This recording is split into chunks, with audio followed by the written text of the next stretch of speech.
back silhouette.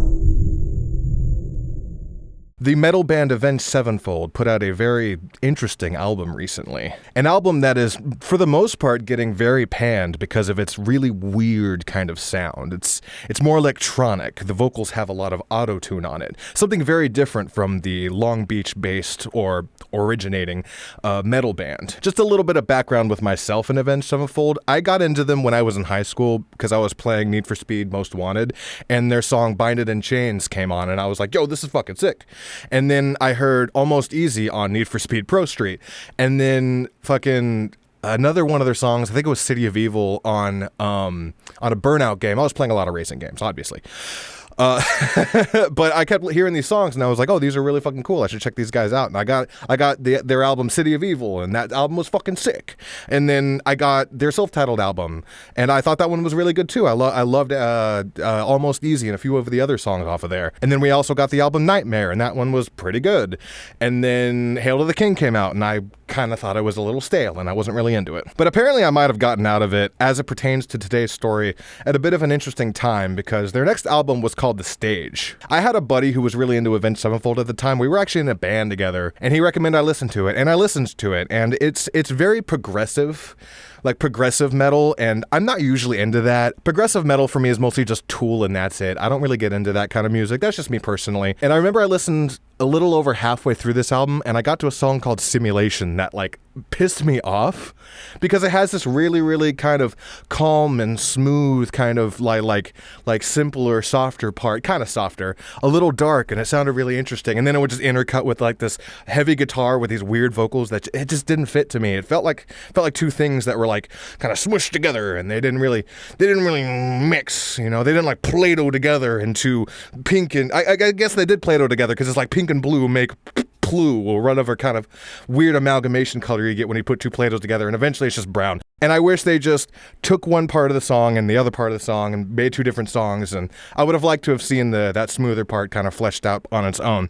Anyway, I digress. I stopped listening to that album. Apparently it was a fairly conceptual album, and then they came out with another album after that later called Life is But a Dream that I actually didn't listen to, but upon hearing about stuff with this current EP, it sounds like it was also very progressive, and it was very divisive. And then we get to this EP called Static. Static is an EP that is about 18 minutes and some change long, and it is very weird. Like I said before, it's all like electronic music. The auto-tune is out of control. I listened to it. I gave it a listen. There's some stuff in there that is interesting. It's clearly a very experimental album in some way. I don't think it's very good, but I wonder if that's kind of the point, in a way. I like some parts of the album. There's like an interesting electronic solo in the song Lights.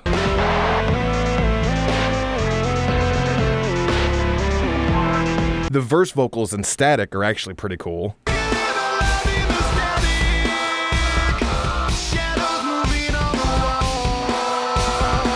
And the solo at the end is kind of sick.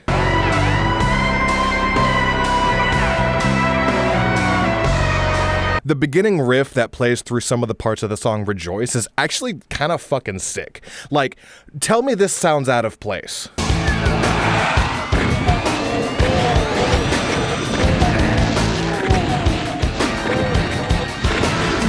I think that fits pretty well, and there's this really cool vocal melody in that song at the pre-chorus. They only do it like once, but I actually really love how it sounds. Stranger on the street is a friend of mine. Camera on the corner gets peace of mind, peace of mind. And the song Ashes, like, it has like a decent chorus, and I feel like the second half of the song starts to kind of take off in a way that sounds pretty good to me.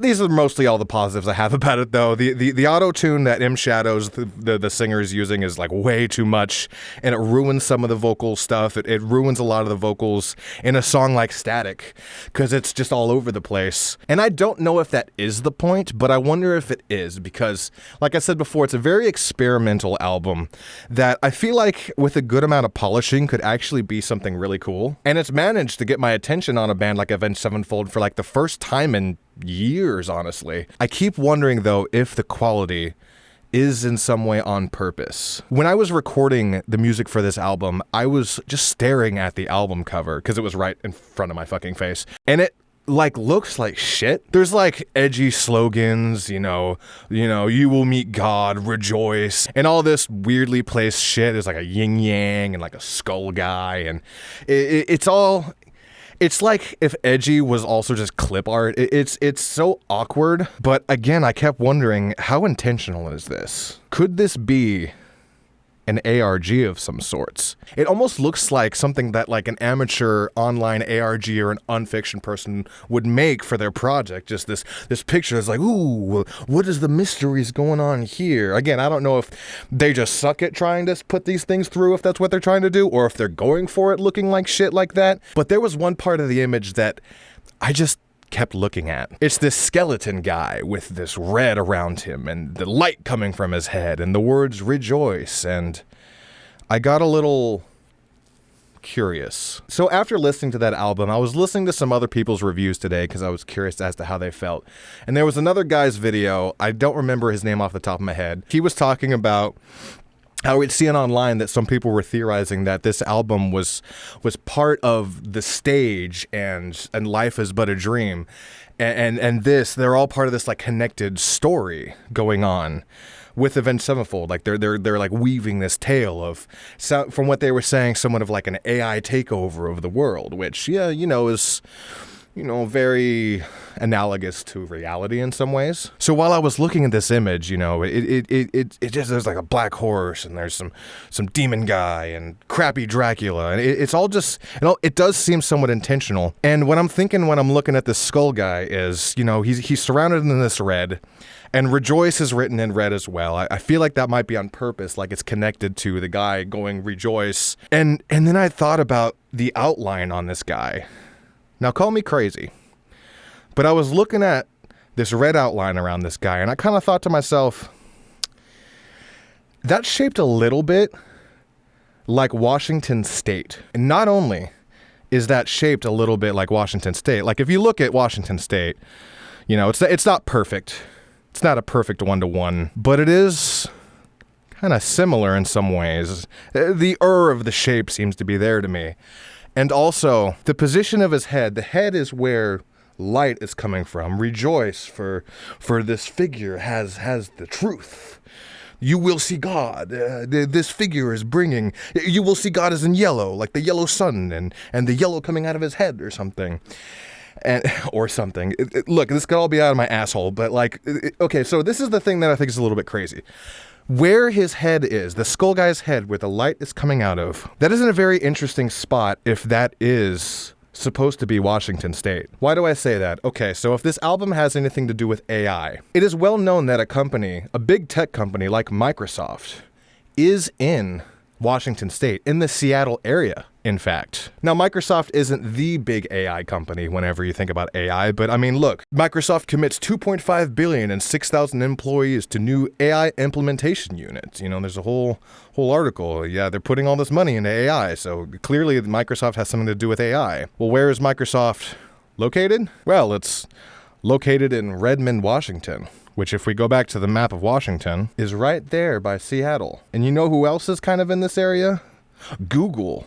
Now, to be fair, it's some Google offices are in this area, but when you look at where the offices for Google in Washington State are, they're in Bellevue, Bothell, Kirkland, Redmond, and Seattle. So here's Seattle, and here's Bothell, right up here, Kirkland, Bellevue, and we already saw that Redmond is over here by Seattle. That head is in the same spot, at least pretty damn close to where all those companies are. And that feels pretty damn intentional to me. There's clues here. I'm too stupid to really decipher much of anything else here.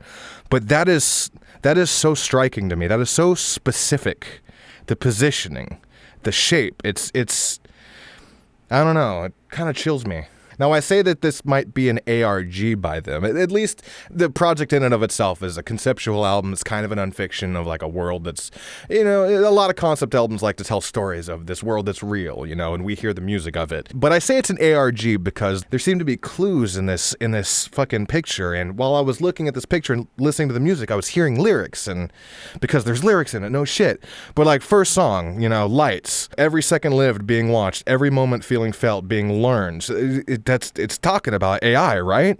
Every piece within a frame given away. I mean, fucking art literally stolen. Every word said, unsaid being memory. That means something probably. I don't fucking know. The song Statica. Come and sit beside the glow. Watch the colors of the show. Pull the blanket, gather near. Everyone you loved is right here. It's talking about like being alive in the statics, shadows moving on the wall, fucking channel to channel, and tech, to seeing stuff, seeing things. Look at these lyrics. I'm not going to do all the fucking work for you. There's clearly some kinds of messages in these lyrics. You know, I guess Sinister Gates is singing some of it.